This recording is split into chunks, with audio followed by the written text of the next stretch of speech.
Hello guys, my name is Wilson and welcome to one more video about Dragonheir. This one I did my research again and I found some really nice information. If you guys didn't watch my video about the last research I did, I found also a good article about Dragonheir, and in this video I have some good information to share with you. Don't forget to subscribe. So this is a recent article. Today is 26th, this is from the 20th. This was an interview and some information collected by a content creator from China, which is a Game Grapes. He's a known content creator there, and he posted this in a Chinese domain, which I found, and I've been doing my research, and as you guys can see the title, 500 million in less than a year. They are planning to make a comeback in Tencent games after being laid off by a large company, which is ByteDance. And in this video we are having a look at this article, and I'm gonna comment some of this stuff because it's pretty interesting.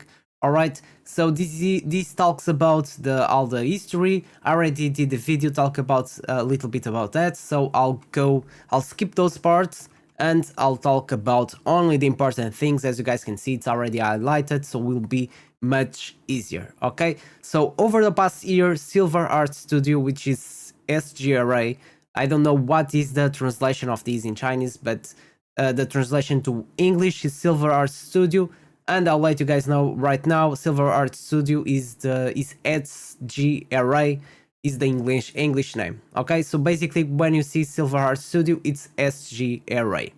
So they experienced a dark moment. We already know what is that dark moment. Is when, and it says here, when they caught people off guard on the November 27 last year, ByteDance suddenly announced that will adjust its gaming business. Okay, and they stopped the deal they had with Dragonheir, and Dragonheir had to find another company, another subsidiary to help them with this game, Dragonheir Silent Gods. So they had this dark moment, we already know, but there are some good information here that will help us to understand everything that happened this past year with Dragonheir, the lack of content and all of that. Okay, so this content creator went to SGRA and he collected some information, they interviewed them and collected some stories from the past few years. Okay, so we already know all of this team, they gathered for SGRA. All of them, they have some experience on MOBA games, and they planned to create this game. So all of the members of this team have been together for some time, for these past years. I think around 5 years they've been together, so that's pretty good. It means they have a good teamwork and will help growing Dragonheir Silent Gods. And as you guys can see here, it says it's not difficult to imagine how deep the relationship between them was, okay? Because these guys have been 8 years together in several projects in Tencent games, ByteDance, and in other companies, okay? So they had all of these things going on. It says here, after everyone left, it seemed to mean the end of this era. We had originally thought about making another product together to prove our team. So this was before they started creating Dragonheir Silent Gods. It's because they were in kind of some of project that didn't went well, so they decided to create their own game. Okay, so as it says here, because of the trust in the past, he wanted to work with his former partners again. So they formed their team again, and Sargi also knew that the first product of a startup, we're gonna start with some good information now. So Sargi also knew that the first product of a startup must be able to operate in the long term and continue to provide cash flow to the team. Otherwise, once it falls, it loses, everyone's operations will be distorted. Therefore, in order to extend the life of the cards, it's like gacha game, they thought of the idea of a season system, guys. So the reason why we have a season system is because they thought will be the best way to provide a cash flow for a long term, okay? So this way their business, I mean Dragonheir Silent Gods, will survive longer with a seasonal system. So that's the main reason why we have a season system. It's because was their plan, their strategy for this game, to keep getting the cash flow. All right, However, they probably didn't realize at the time that they would have to pay a heavy price for it in the future. So it means maybe now they think was not such a good decision as they thought before. You will understand why they need to pay heavy price ahead of this article, okay? So then they decided to join UI and become a subsidiary of ByteDance, and after the studio was established, the project advanced and also required overcoming many difficulties. Then there's another things here I already talked about. They had some inspiration on Diablo 4 to create this game. They went for the oil painting and realistic style, which we have and we love. They also had some inspiration on products such as Dishonored and Love, Death and Robots. If you guys didn't watch this series, guys, go and have a look. I already watched this series a lot and I really recommend it. It's pretty cool.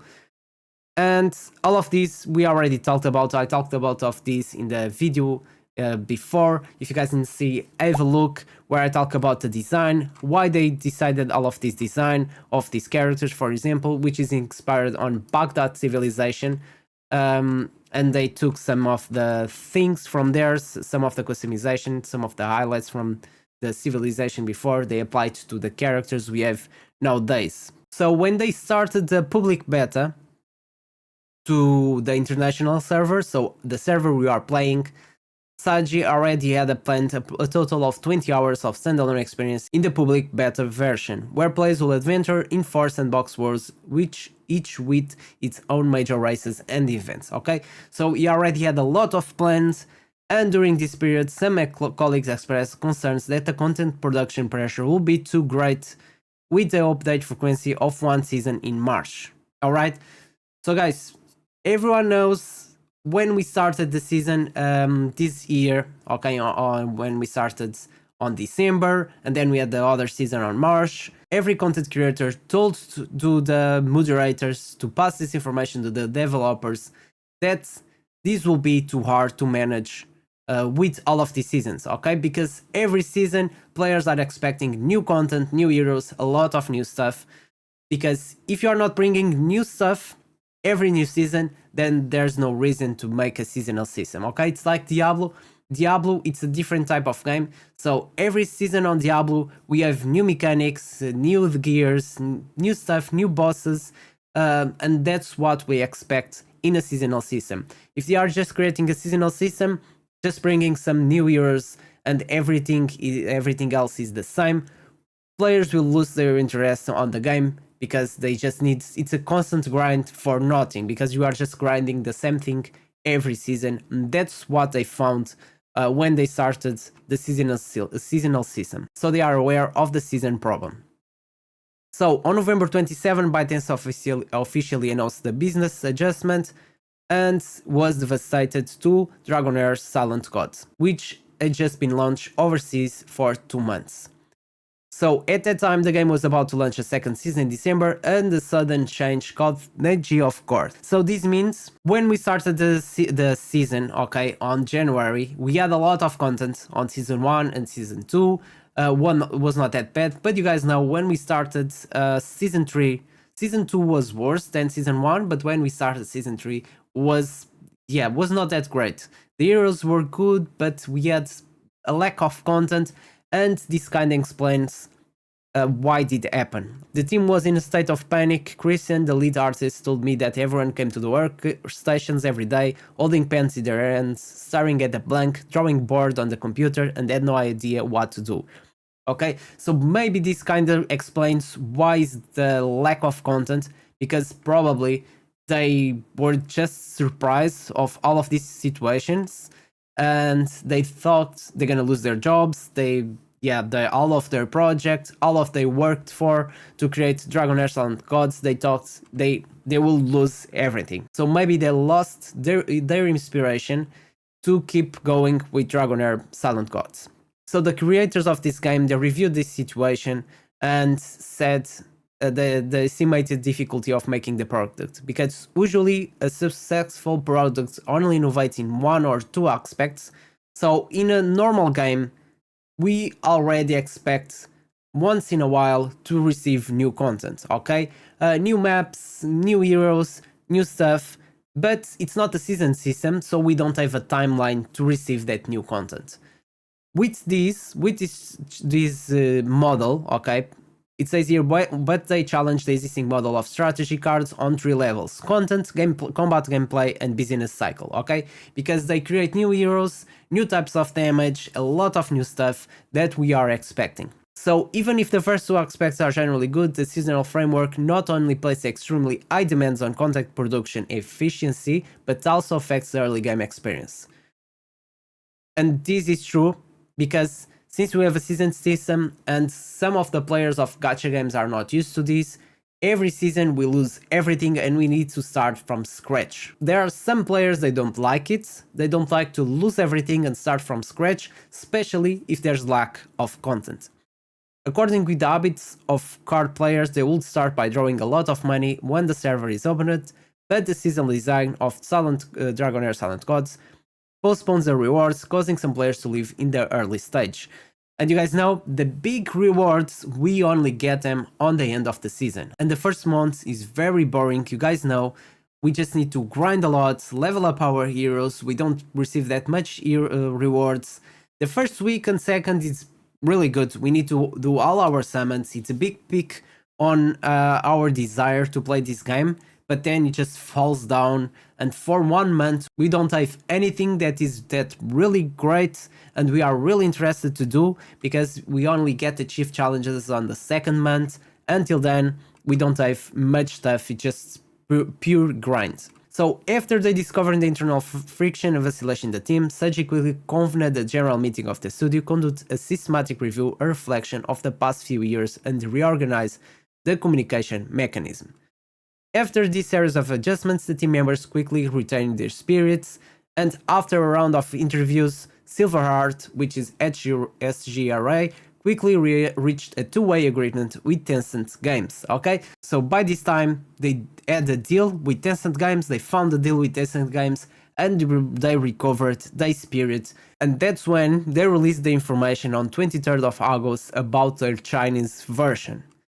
And they were still focused on the degree of spending time of the game, because some players, they don't like it. You need to spend a lot just for grinding. I mean, if it's to plan your strategy, to do something interesting is good, but you guys know, if you are spending hours on the game just to farm Goblin Lair, is not that interesting, and eventually some players, they lose the interest on the game. So that's why they already did some changes on the game, on the Chinese version.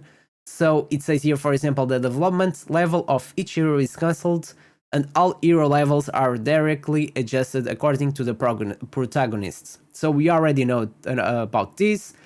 And what it says here, they are just trying to reduce all the grinding time we need, making the main focus to be on strategy and gameplay and not grinding.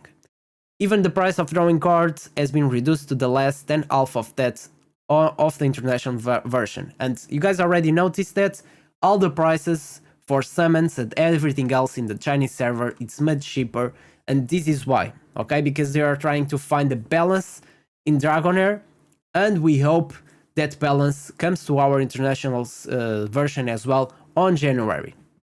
At the same time, this also leads to some solutions to the problem of the season system. In order to provide motivation for repeated play, the game will reset all the players' equipment as the season changed. We already know about this, and a lot of players complained about this, so they are doing something about that, which caused a serious sense of loss, but now most of the equipment has been retained. On the next version, when they do all the changes and they add the new features in Dragonheir, we don't lose all the equipment on the next season. So this is a pretty good improvement. It means we don't need to start grinding a lot on the next season. We will have equipment and we can start right ahead doing some great content in this game, and not just being our main focus to grind. Another thing, it's the design. So after the same time, Christian told me that in order to adjust the product to a version suitable for the national server, they will need to adjust the existing gaming style, okay? So you guys know this gaming style, this is Lucenia, one of the characters. They are adjusting the design just because in China they have a different culture and they pay more attention to different aspects of the design. So they are trying to adjust some of the designs for the Chinese culture. All right, guys. So all of these new designs I'm not sure if we gonna have them because they are adjusted to their culture and not the European and American etc. culture. All right. I'm not sure about that if we're gonna have these designs or not because I really think this is adjusted just for the Chinese server. And they are also adjusting the design and this thing, and this one I think we will receive it. As you guys can see here, Famender, this is the actual version we have on our international one, and this will be the new one. Okay, so they are adjusting, they are cleaning, making it more clean and adjusting the design and everything and making it much more pretty and nice to look. Fortunately, everyone's work status has returned to the peak period of combat effectiveness. Saji later said at a journal meeting, "People come first. We believe that as long as we are still here, the subsequent work will not be difficult for us." So it means they already passed the hard times. They are much better now. They have the deal with Tencent. They are not lost. So they recovered. They hope on this game and they want to make it great again. So it says, of course, SGRA is not a success yet, and they still have a long way to go. They've just survived the most difficult time of the studio and regrouped, but if they want the team to truly transform, they may have to wait until the national server bears fruit. Okay, so they're talking about the Chinese server. In the past few years, the many startups teams they failed to understand what stand the changes in the environment. After going through everything, SGRA still maintained a good desire to create and its original intention. This moment should give people a lot of confidence. They've been through so much stuff and all of these changes of companies, and they are still together, they are still fighting together, creating a game together. So I think this really means something, okay? It really means they are not thinking about quitting this game, they are thinking about making it great again, and I think that's their main goal, alright? It even has the opportunity to solve the problem of long-term operation of the card category through a season system. And as I said before, the English name of the silver art is SGRA. So I think in China they use a different name for SGRA. So as you guys can see, this is an article talking about the game. They talk about the overseas, which is our international server. They talk about the Chinese server, the new one. But as you guys can see, they've been struggling this past year. And I really believe in January, we're gonna have a lot of changes and we'll have a great game again. And I think after that, after they show some results to Tencent, the game will be much better. I think we'll have much more advertisement. Maybe there will be a lot of streamers again streaming this game. Even I will start streaming back. I did some streams. I focus more on YouTube. But if there's people interested on watching streams, of course, I will stream as well. So this is a good article explaining a lot of stuff and helping us to understand what Dragonheir Silent Gods and their team have been through all of these past months and all of this year with all of these changes. So I hope you guys enjoyed this video and the article and all of this information. I really hope we had more information from the developers and I didn't have to do this research. But every time I find an article like this, it makes me very happy and brings me my hope back about Dragonheir Silent Gods and the future of this game. Alright guys, I hope you enjoyed this video. As always, don't forget to leave that like and subscribe to my channel to follow more content like this. Thank you so much for watching and see you next time.